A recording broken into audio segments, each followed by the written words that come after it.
ఓం శ్రీ శివాయ గురవే నమ. శ్రీ మహాగణాధిపతయ నమ. శ్రీమదాంధ్ర మహాభారతం కవిత్రాయ విరచితం శాంతి పర్వం షష్ఠాశ్వాసం. కృతికర్త తిక్కన సోమయాజి. అమృతవర్షిణ ధారావాహిక 317వ రోజు తత్వదర్శిని కార్యక్రమానికి ఆధ్యాత్మిక ప్రవచకుల మీదీకుండ చంద్రమౌళి రసజ్ఞులను ఆహ్వానిస్తూ, అయ్యా నేటి వరకు మనం వాయువుల యొక్క సంచార విధానం మనం ముచ్చరించుకుంటూ ఉన్నాం. వ్యాసుడు మరియు శుకుడు తండ్రి కొడుకులు వేదాధ్యయనం చేస్తూ ఉన్నారు హిమాలయాల్లో.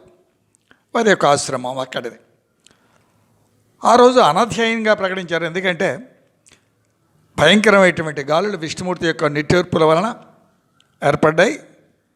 అప్పుడు విపరీత ఫలితాలు ఉంటాయి కాబట్టి ఆపేశారు. పెనుగాలులు వాయువుల గురించి వినమన్నాడు. సమాన వాయువు అంటే సమాన, ఉదాన, వ్యాన, అపాన ప్రాణవాయువులు 5. ప్రపంచం మొత్తం ఈ వాయువులతో నిండి ఉంటుంది. ప్రవహుడు, అవహుడు, ఉద్యాహుడు, సంవహుడు, వివహుడు, పవహుడు, పరాహుడు అనే పేర్లతో అదితి తనయులు అయినటువంటి 7 ప్రపంచంలో తిరుగుతూ ఉంటారు. ఈ 7 సమానాది పంచవాయువులతో కలిసి ఉంటారు. వేరో వర్షాలు కురవటం, కురవకపోవటం వీరి యొక్క ప్రభావం మీద ఆధారపడి ఉంటుంది.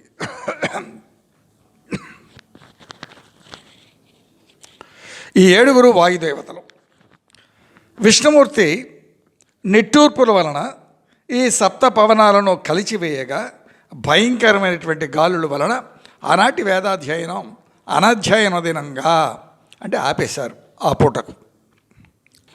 నేటి విషయాన్ని ప్రవేశం చేసే ముందు స్వామిని శరణ వేడుతూ చిన్న నుతి. తర్కమీమాంస సందేహముల దేహంబు సుడి సుట్టి తిరుగు కర్కస కర్మ పాసముల జిక్కి వగయ కావగరారెవ్వరు అంకుశంబవు కర్మఫలంబు నిగ్రహించ ఈశ్వరార్పణయే సుమీ శంకవీడి నరుడు మోక్షగామి అయి ధర్మపదమున సాగుగాక. ఏ విధంగా మోక్షగామి అయి ధర్మపదంలో సాగాలో పైన చెప్పుకున్నాం. అనుమానాలు వదిలేయాలి. దీన్నే సర్వధర్మాను పరిత్యజ్య, సర్వ అధర్మాలని వదలవయ్యా, నీ విద్యుక్త ధర్మాన్ని ఎరిగి ఆచరించు. ఈశ్వరార్పణ కర్మ లేదా అంకుశం అవుతుంది. ఏనుగును పొడిచే మొదపటి ఏనుగును ఆ అంకుశత్వమనే కదా పొడిచి నడిపిస్తారు. అలా చేస్తుంది కర్మఫలం. బహు జాగ్రత్త అని మనవి చేస్తూ, ఆ గాలులకు హిమాలయాలన్నీ కూడా కదిలిపోయేలా వీటి ప్రభంజనం ఉంటుందయ్యా. అట్టి సమయంలో వేదాధ్యయనం కీడి చేస్తుంది. ఆ కారణం చేత నిలిపివేయటం జరిగిందని చెప్పారు. ఆపై స్నానాదులకై వ్యాసుడు ఆకాశగంగకు వెళ్ళాడు. నారద శుకులు ఉన్నారు. ఇదంతా నారదుడికి చెప్తా ఉన్నాడు. నారద శుకులు ఉన్నారు ఆ ఆశ్రమంలో. పెనుగాలి శాంతించింది. నారదుడు శుకునకు ఇలా వివరించసాగాడు. సత్యమే తపస్సు, జ్ఞానమే నేత్రం, త్యాగమే సుఖం, రాగమే దుఃఖం. నేను చాలా చాలా సూక్ష్మీకరించి ఆ రసాన్ని మాత్రమే అందిస్తూ ఉన్నాను. సత్యమే తపస్సు. తప్పించాలి. దేనికి తప్పించాలి అంటే సత్యనిష్ట. దర్శిస్తూ ఉంటాం, జ్ఞాననేత్రం ఉండాలి. అలా చూడగానే తెలిసిపోతుంది మనకి వ్యక్తి యొక్క శీలమేమో. త్యాగమే సుఖం. అన్నీ నాకే కావాలి అనుకుంటే ఆ తర్వాత జైలు పాలవుతాం. ఎందుకు? తనను తను బంధించుకుంటున్నాడు. ఆ భావ బంధంలో చిక్కుకుంటాడు. అది నేను చెప్పేది జైలు పాలంటే. దీన్ని మించిన బందీఖానా ఇంకేముంది దేహాన్ని మించినటువంటిది? ఎందుకంటే అరిషడ్ వర్గమయం, వేరే శత్రువులు ఎక్కడా ఉండరు ప్రపంచంలో. మనలోనే మనం సృష్టించుకున్న వాళ్ళే, మనం సంపాదించుకున్నదే మనం అనుభవిస్తున్నాం. దీనికి ఎవరూ కారణం కాదు కదా. కాబట్టి ఆ జ్ఞాననేత్రంతో త్యాగం అనేటువంటి సుఖాన్ని అనుభవిస్తూ, రాగమే దుఃఖం. రాగము అన్నీ నాకే కావాలి, అన్నీ నేనే మూట కట్టాలి. కామం, రాగం ఎందుకు వస్తుంది? కామం ధర్మబద్ధమైనటువంటి కామం ఆచరించవలసిందే. అధర్మబద్ధమైనటువంటిది మాత్రం అది రోగమే, ఆ రాగం. నాస్తి విద్యా సమం చక్షుః, నాస్తి విద్యా సమం తపః, నాస్తి రాగ సమం దుఃఖం, నాస్తి త్యాగ సమం సుఖం. అయ్యా మీకు తెలుసు, ఇక నేను మళ్ళీ వివరించాల్సిన అవసరం ఉంటుందని కూడా అనుకోను. అంటే అరయన్ కామము క్రోధము వైరులు ముక్తి కవి రెండు వరించిన సంసారమనాకరంబగు నేరిమియుండేల ముక్తి నెలవుగనుటకు. కామక్రోధాదులే కదా బంధం. ఆ కామక్రోధాదులే ముక్తికి శత్రువులు కదా. ఆ రెండింటిని, కామాన్ని క్రోధాన్ని జయించినట్లయితే మానవుడికి సంసారం అనేది రూపం లేనిది అవుతుంది. అంటే ముక్తికి ఇంతకు మించినటువంటి మార్గం వేరే ఏముంటుందండి? ఏమీ ఉండదు. అనుకున్నంత సులభం కాదండి ఇది. సాధన, నిత్య సాధన నిమగ్నమై ఉండాలి. ఒక 10 నిమిషాలు 15 నిమిషాలు ప్రవచనం వినటానికే అభిజాత్యాలు అడ్డొస్తూ ఉంటే, ఈ కామము క్రోధము ఈ లోభము వీటిని వారించండి అయ్యా, మనసును తిన్నగా చెప్పడానికి చాలా తేలికే. అరిషడ్ వర్గమయం జీవన విధానం కాదు ఈ ప్రపంచం. కర్మఫలం అవశ్యం అనుభోక్తవ్యం, కర్మఫలం శుభాశుభం. యోగం ఉంటే వింటారు, యోగం లేకపోతే ఎన్నిసార్లు మనవి చేసినా, ఎన్నిసార్లు దండాలు పెట్టినా యోగం భాషించిందే ఎవరైనా ఎలా వినగలరు కదా. జాలేస్తుంది. కాబట్టి నరునికి సంసారం అనేది రూపం లేనిది అవ్వాలి. ఎలా అవుతుంది? సారరహిత సంసార జలతిలో జ్ఞానమే చేయూత, ఆ జ్ఞానమే ఎదురీత. ఆ జ్ఞానం ఉండాలి కదా. ముక్తికి ఇంతకు మించినటువంటి మార్గం. ముక్తి దేని నుంచి విడవడాలండి అసలు? అరిషడ్ వర్గం, కామ క్రోధ లోభ మోహ మదం ఆశ్చర్యముడు, త్రిగుణములు, సత్వరజ స్తమో గుణములు, వీటిని నిర్జించగలగాలి. అపరిగ్రహ సర్వారంభ పరిత్యాగములు గలుగు పండితునకు దుఃఖపు తెరవు వాటిల్లదు, మోక్షపదము సొప్పడి తదాత్మక సుఖం పొందున్. చూడండి, అపరిగ్రహం ఏది పుచ్చుకోకూడదండి. సర్వ ఆరంభ పరిత్యాగం, ఈ రెండు కూడా పాటించాలి జ్ఞాని. వాడికి దుఃఖమే లేదు. మోక్షపదాన్ని తదాత్మ్యంతో పొందటం, సుఖపడటం అట్టివాడికి సిద్ధిస్తాయి. తదాత్మ్యం, దేంట్లో లీనమవ్వటం, ధర్మపథంలో లీనమవ్వటం, జ్ఞానంలో లీనమవ్వటం, అహంకారాన్ని వదిలిపెట్టడం. అహంకర్త కాదు, స్వామి కదా.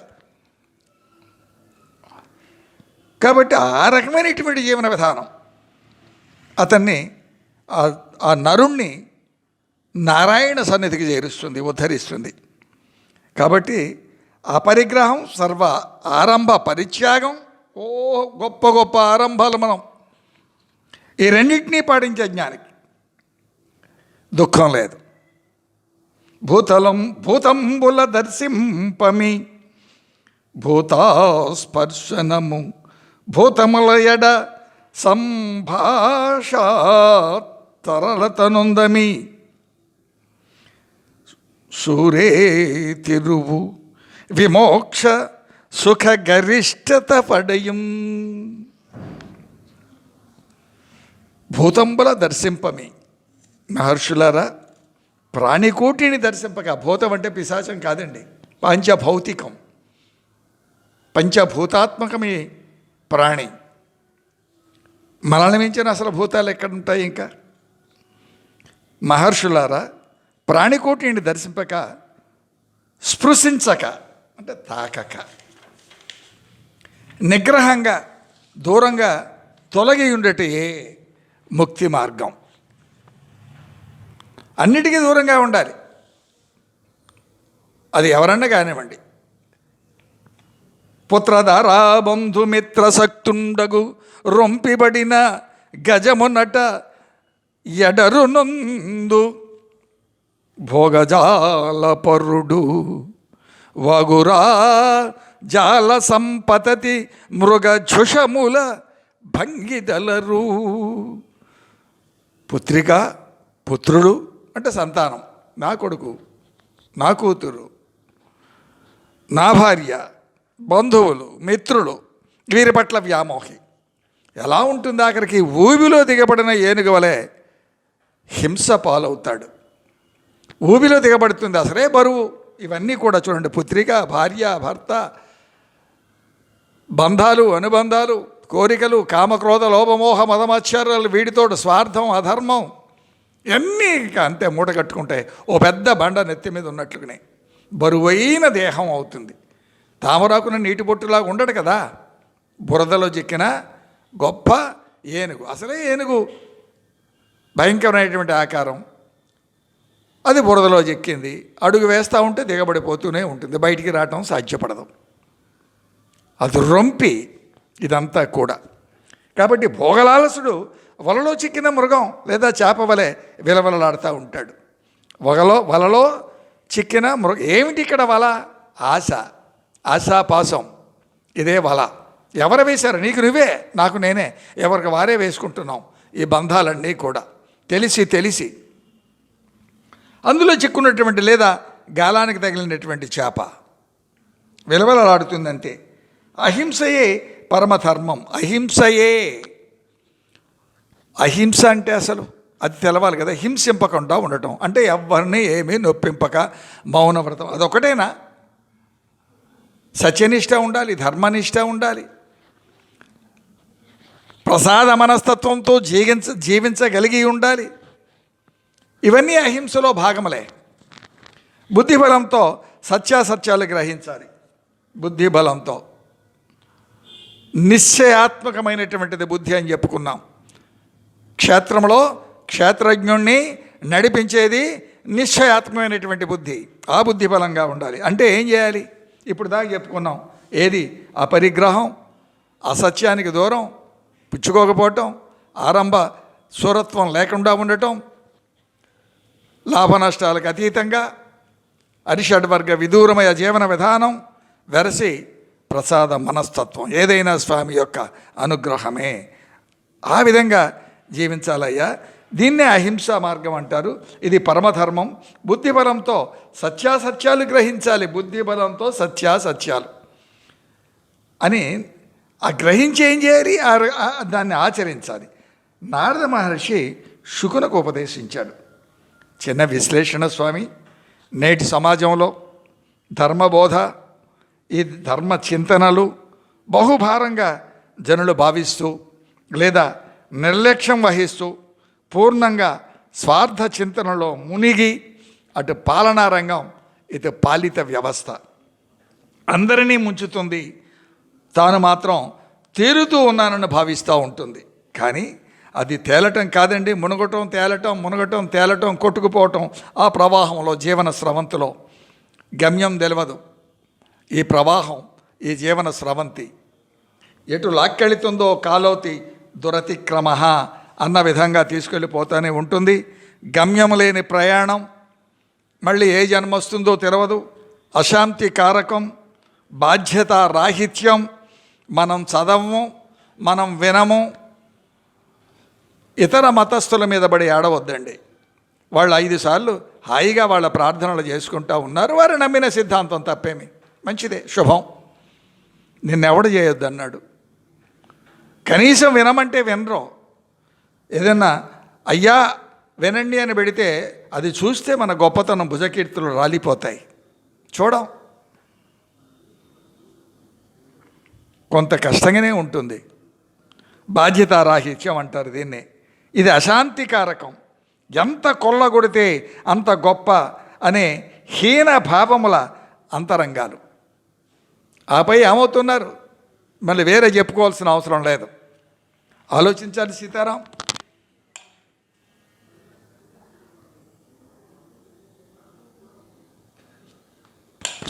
కాబట్టి ఇంతకు మించిన విశ్లేషణ అవసరం ఉంటుందా అంటే అరిషట్వర్గ విదూరమే ముక్తికి మార్గం.